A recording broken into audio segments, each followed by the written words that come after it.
नमस्कार।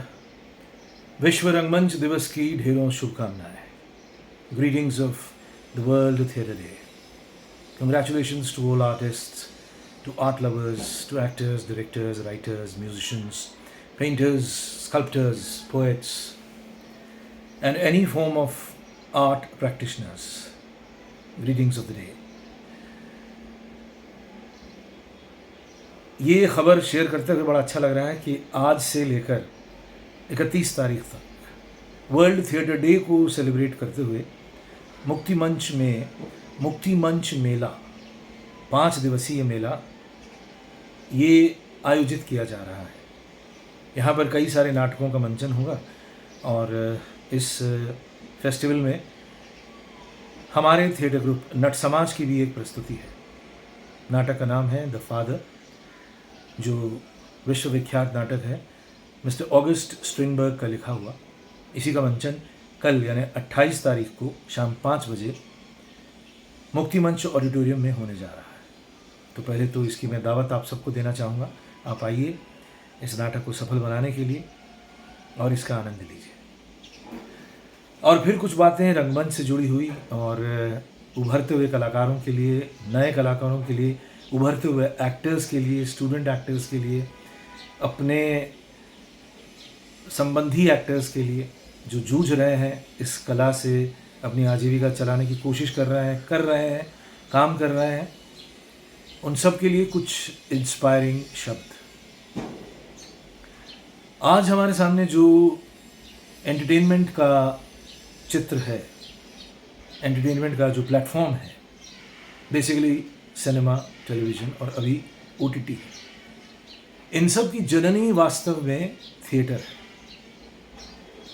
और बहुत अच्छा थिएटर अपने परिपक्व फॉर्म में, अपने प्रॉपर फॉर्म में आज से 2500 साल पहले विकसित हुआ था। मॉडर्न सोसाइटी ने एंटरटेनमेंट को एक ऐसा फॉर्म दिया है जिसके ज़रिए हम सिर्फ सेंस प्लेजर हासिल करते हैं, यानी इंद्रियों का सुख हासिल करने का एक माध्यम बना है हमारा एंटरटेनमेंट वर्ल्ड। एक डेफिनेशन ये है। दूसरा, एंटरटेनमेंट वर्ल्ड के ज़रिए हम सिर्फ कुछ समय के लिए अपने गम को भुलाने के लिए इस्तेमाल करते हैं। रोज़मर्रा के जीवन से एस्केप करने के लिए हम सिनेमा में या टेलीविज़न में जाते हैं और उसे देखकर हम थोड़ी देर के लिए अपने परेशानियों को और अपनी चिंताओं को भूलकर थोड़े समय के लिए हम सुखी होते हैं। तो ये जो सुख मिल रहा है आज के समय में एंटरटेनमेंट के ज़रिए, इसे मैं पर्सनली एस्केपिस्ट हैप्पीनेस या एस्केपिस्ट प्लेजर ऐसे कहना चाहूँगा। जबकि हमारे सामने जो आज फिल्म की तस्वीर है, इसकी जननी थिएटर रही है, विशेषकर पारसी थिएटर।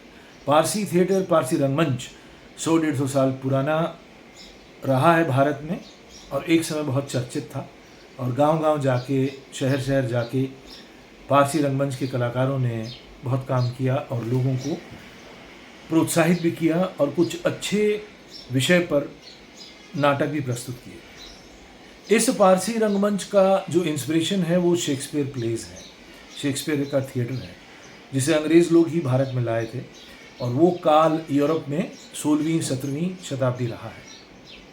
अब शेक्सपियरियन प्लेज का इंस्पिरेशन क्या रहा है?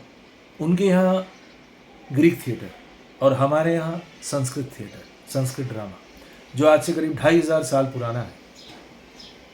ग्रीक ड्रामा भी इतना ही पुराना है और संस्कृत ड्रामा भी इतना ही पुराना है।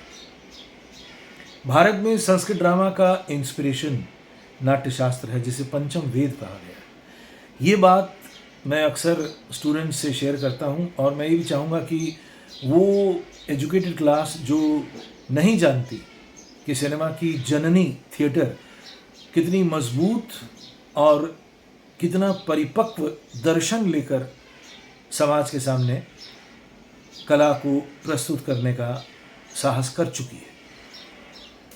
संस्कृत ड्रामा के विषय, संस्कृत ड्रामा के जो टॉपिक्स रहे हैं वो फिलॉसफी से जुड़े हैं, माइथोलॉजी से जुड़े हैं और उन नाटकों के ज़रिए भी हम समाज का एक ऐसा चित्रण देखते हैं जिसमें ये समझ में आता है कि समस्याएं तो तब भी बहुत थी, लेकिन नाटककार ने बहुत सूझबूझ के साथ, बहुत ही मजबूत शिल्प के साथ उन समस्याओं का एक दर्पण सामने रखा और सल्यूशन देने की भी कोशिश की, रास्ता सुझाने की कोशिश की। हमारे सामने रामायण और महाभारत से जुड़े हुए विषय जितने भी हैं वो उस वक्त के समाज का एक आईना है, और समाज के सामने राज्य कैसा होना चाहिए, राजा को कैसे व्यवहार करना चाहिए, विवाह का आदर्श क्या है, कैसा होना चाहिए, और एक बेहतर समाज का एक दर्पण सामने रखने का प्रयास किया गया। ठीक ऐसे ही ग्रीक थिएटर्स के ज़रिए हमने कैथारसिस नाम की एक सोशो साइकोलॉजिकल ट्रीटमेंट को इन्वेंट किया और लोगों के दुख को चैनलाइज करने की एक नाटकीय प्रस्तुति के ज़रिए चैनलाइज करने का एक रास्ता ढूंढा जो अपने आप में यूनिक था और वो कारगर था। चूँकि समाज युद्ध में लिप्त था, क्षत्रिय समाज था, और जब कोई समाज युद्ध में लिप्त रहेगा तो जाहिर है मारकाट के बाद समाज में अधिक बेवाएँ होंगी, विडोज़ होंगी, अनाथ बच्चे होंगे, और उनका जो दुख का लेवल होगा वो बहुत ज़्यादा होगा। तो उनके दुख को कैसे हैंडल किया जाए, उसको कैसे हील किया जाए, तो उन्हीं युद्ध से रिलेटेड बहुत सारे विषयों को ग्रीक ड्रामा के ज़रिए प्रस्तुत किया जाता था। और जो देखने वाले लोग थे, जो करने वाले लोग थे, वो कैथारसिस से गुजरते थे। ट्रैजिक प्लेस ज़्यादा होते थे, कॉमेडी प्लेस भी होते थे। कॉमेडी प्लेस के ज़रिए मनोरंजन तो होता ही था, लेकिन ट्रैजिक प्लेस के ज़रिए भी अंदर अचेतन मन में मौजूद दुख को एक एक्सप्रेशन मिलता था।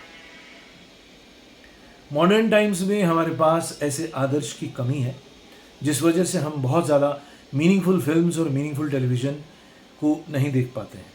टेक्निक बहुत ज़्यादा हावी हो गई है और कंटेंट में एक गिरावट इसलिए भी आई है क्योंकि हमारे पास कोई बड़ा आदर्श नहीं है। 100 साल पहले जब एक थोड़े वक्त के लिए जिस सोशलिस्ट चिंतन ने पूरी दुनिया में एक नए आदर्श की बात की थी, उस वक्त जो सिनेमा बना, जो ड्रामा बना, उसमें किसी हद तक आदर्श की बात थी, एक बेटर लिविंग की, बेटर समाज की और बेटर लाइफस्टाइल की बात थी, लेकिन वो अब धीरे धीरे गिरती चली जा रही है। खैर, ये आज का विषय नहीं है। मेरा आज की बातचीत का विषय ये है कि मैं उन तमाम एक्टर्स को जो इस फील्ड से कनेक्टेड हैं, ख़ासकर जो थिएटर के जगत से अपनी शुरुआत किए हैं, मैं भी उन एक्टर्स में हूँ, वो थोड़े से इंस्पायर्ड हों, थोड़े से मोटिवेटेड हों और बग़ैर इस बात की चिंता किए कि उनके जीवन में कितनी कठिनाइयाँ हैं, उनके जीवन में कितनी मुश्किलें हैं, अपने आप को इंस्पायर्ड रखे रहें और थिएटर के ज़रिए अपने आप को पॉलिश करते रहें। चूँकि थिएटर का प्लेटफॉर्म ही एकमात्र प्लेटफॉर्म है जहाँ व्यक्ति या स्टूडेंट ऑफ एक्टिंग, एक एक्टर, चाहे वो प्रोफेशनल हो चाहे वो बिगिनर हो, वो अपने आप को पॉलिश करता रह सकता है। एक्टर्स के पास और कोई माध्यम नहीं है। जैसे सिंगर या पेंटर या राइटर अकेले भी काम कर सकता है, मगर एक्टर अकेले काम नहीं कर सकता। उसे टीम चाहिए, उसे दूसरा साथी चाहिए, उसे 4-5 लोग चाहिए, उसे रंगमंच चाहिए, उसे प्रकाश चाहिए और एक स्पेस चाहिए। उसके ज़रिए ही वो काम कर सकता है और अपने आप को और बेहतर कर सकता है। तो और बेहतर करने के लिए हमें क्या करना होगा? हमें काम करते रहना पड़ेगा। हमें छोटे छोटे नाटक, कम पैसे के नाटक करते रहना चाहिए। दुर्भाग्यवश टेलीविज़न और सिनेमा ने चीज़ों को इतना ज़्यादा ग्लैमरस बना दिया है और एक्टर बोले तो स्टार, अब हम एक्टर की बात करते हैं तो हमारे सामने स्टार ही सामने आते हैं। हर दशक में सिर्फ 20-25 या 30-40 स्टार्स अपना नाम ऐसा कमा पाते हैं कि लोग उन्हें याद रखते हैं और बाकी लोग गुमनामी के अंधेरे में चले जाते हैं। बहुत कम लोग जानते होंगे कि रंगमंच में हज़ारों एक्टर्स ऐसे हैं जिन्होंने अपना पूरा जीवन रंगमंच को दिया, लेकिन लोग उन्हें उस तरह से नहीं जानते जिस तरह से किसी स्टार को या फेमस एक्टर को जानते हैं। ये आज के वक्त की एक मिसफॉर्च्यून है, ये दुर्भाग्य है। बहुत अच्छा होता अगर सभी को बराबर मौका मिलता और सभी के रोज़ी रोटी का इंतज़ाम होता। आज के दिन हमें इस बात को कहना चाहिए सबके सामने, और ख़ासकर जो मूवर्स एंड शेकर्स हैं समाज के, जिनके हाथ में ताकत है, जिनके पास पावर है, वो हज़ारों उन एक्टर्स के लिए भी कुछ करें जिन्होंने अपना जीवन एक्टिंग के लिए समर्पित किया है। उनके लिए भी एक व्यवस्था होनी चाहिए, रोज़ी रोटी का इंतज़ाम होना चाहिए। सरकार भी कुछ करे, और जो कैपिटलिस्ट लोग हैं जिनके पास पैसा है, उन्हें भी इस दिशा में कुछ करना चाहिए। आज की बात समाप्त करते हुए मैं नाट्यशास्त्र का एक चर्चित सूत्र कहना चाहूँगा। आंगिकम भुवनम यस्य वाचिकम सर्ववाङ्मयम् आहार्यम चंद्र तारादि तम नमः सात्विकम शिवम।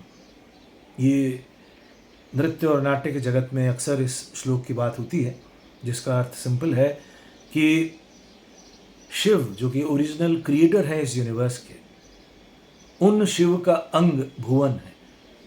ये भुवन दरअसल नॉर्मल गैलेक्सीज या फिजिकल वर्ल्ड की बात नहीं है, ये सूक्ष्म जगत के भुवन है। त्रिभुवन की चर्चा तो फेमस है, भू भुव स्व, इसके अलावा जन महा तप सत्य, ये 7 भुवन है।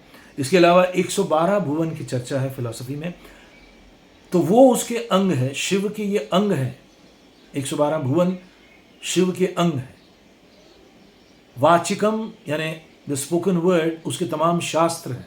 हमारे देश में हजारों शास्त्र हैं, संहिताएं हैं, सूत्र हैं, तो वो वाचिकम है।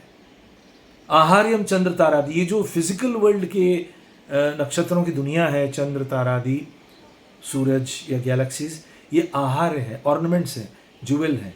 और सत्व शिव है, जो रिजल्टेंट सत्व है।